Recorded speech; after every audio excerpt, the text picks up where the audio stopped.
Hi, world language teachers. This is Erin Austin coming to you again to talk about another global education strategy that we can use in our classrooms.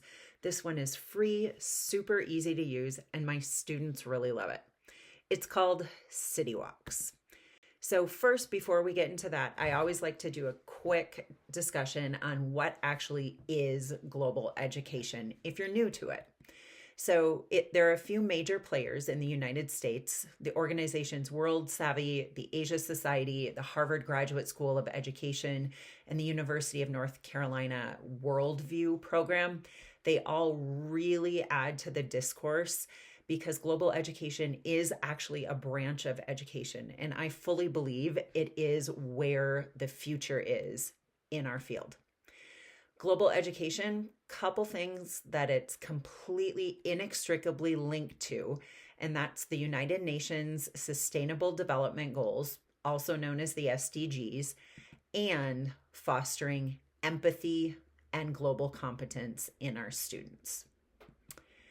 So this here on the right, you can see these are the 4 domains of global competence that the Asia Society puts out. And the first thing we want to do is recognize perspectives. And I think we do pretty well with that in world language. That piece isn't something completely new. And then we add on to that with communicating ideas. What we're not necessarily great at yet in world language as a community is communicating ideas effectively with diverse audiences. Our audiences tend to be each other in the classroom. And not that that's bad, but we do want to expand to a more global audience. We also have, as part of these domains, investigating the world. This is also something that we've traditionally been pretty good at. However, one thing that we do is that we investigate the world. Stop. We research, we look around, but we don't really have an interaction there with the rest of the world. And that's that next step for us. And that last domain in the dark blue or purple, however it shows up for you in your eyes, is taking action. This is taking what we learned in our investigation and our discussion of perspectives, including our own, and what goes into our perspectives, what goes into the perspectives of people on the other side of the world. Why do we feel the way we do? What historically led to that? And then communicating our ideas with diverse audiences and taking action, figuring out, okay, what do we know and how do we take this knowledge to make the world better? Let's do something. I really like Dana Mortenson's quote. She's the founder of World Savvy, one of those key players in global ed. And she said, global competence is the ability to equip all students with the knowledge, the skills, and the dispositions to thrive in an interconnected and interdependent global society. Those things, I think, really take that next step. So it's not just knowledge about the world, but it's skills and feelings and like curiosity to go out into the world and thrive and understand that not just are we connected, but we're dependent on each other. I really like that connective piece there. And lastly, we need to understand that global education, like I said, isn't just learning about the world. It's not just I'm going to learn and not integrate.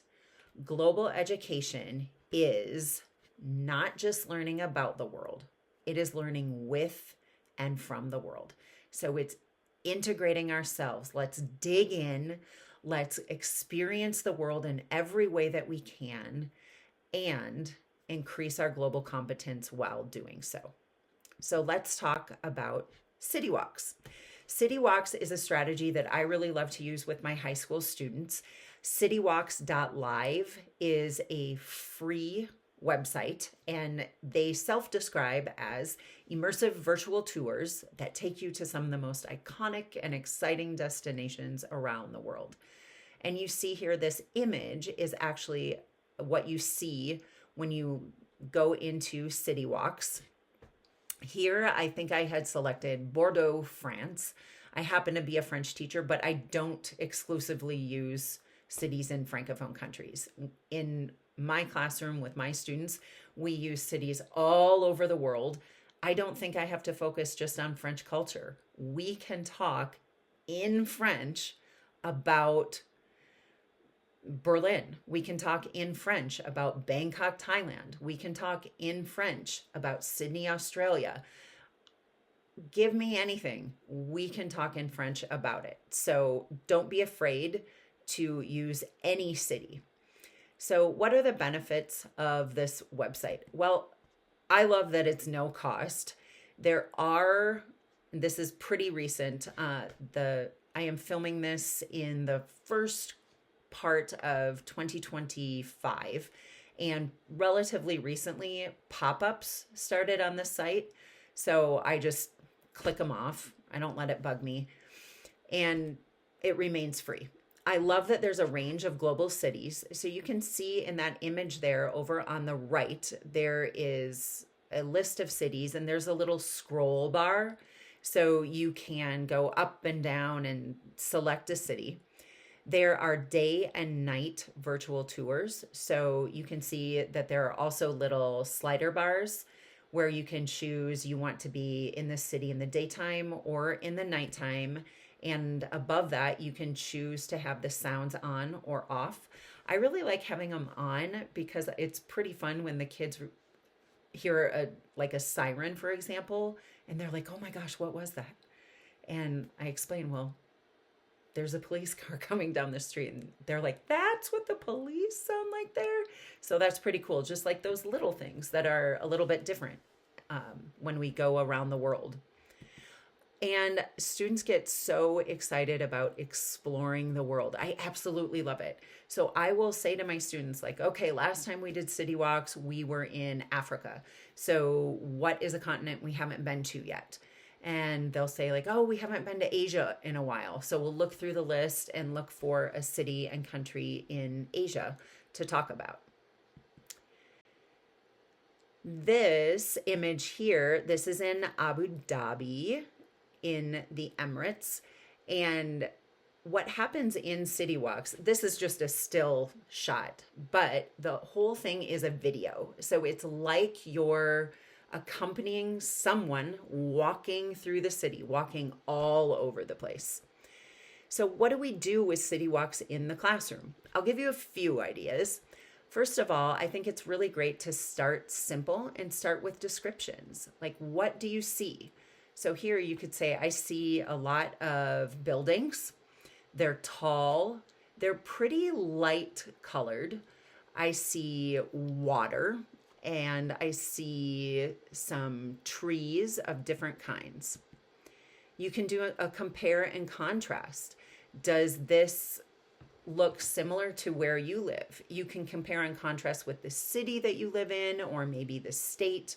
Or let's say you visit the biggest city in Italy. Okay, compare that to the biggest city in your state or the biggest city in the United States, which would be New York City.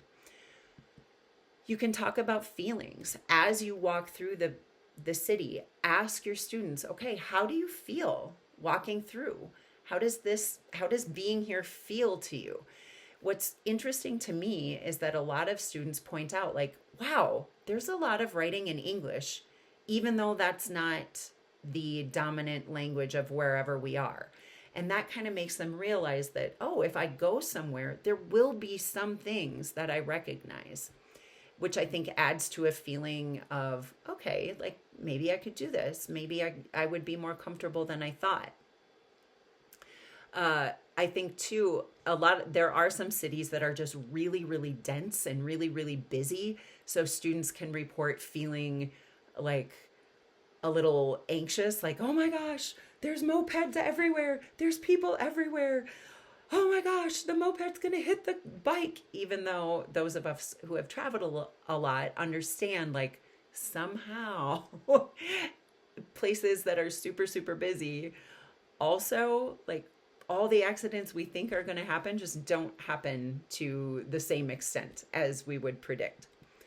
We can also talk about travel. Like, we can go visit a bunch of these cities in city walks and then talk about, okay, if you could travel to any of these places, where would you go? So right there, that's using the conditional tense. If you could, where would you travel? So that's something that you could pick, like a grammatical point that you want to cover, and put that into the conversation or a writing prompt.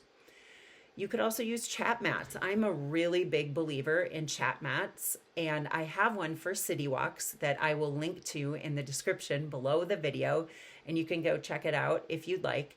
A chat mat is a sheet of paper, typically, that students have out in front of them when you want them to do a conversation activity. Basically, it gives them a lot of vocabulary, appropriate questions, sentence starters, appropriate reactions, things like that. So the idea is that when students first start doing a City Walks activity, maybe in the beginning of the year, they use the chat mat with their conversation partner, for example, a lot. And then the more they use it, the less they need it, because that vocabulary and those structures just get more and more solidified for them. You could use it as a precursor to exploring the world with virtual reality. So, for example, you could visit 5 cities in City Walks and then send kids to the media center, the library, wherever you have a virtual reality system. And by the way, if you don't have one, apply for a grant. The NEA Foundation has wonderful grants that you can apply for things that would be in your classroom or things that would land in your media center. And virtual reality is a great idea for that. So, City Walks, you can visit a few different cities. And the thing here is that you are on the walk that someone else is leading. You have to go where they go.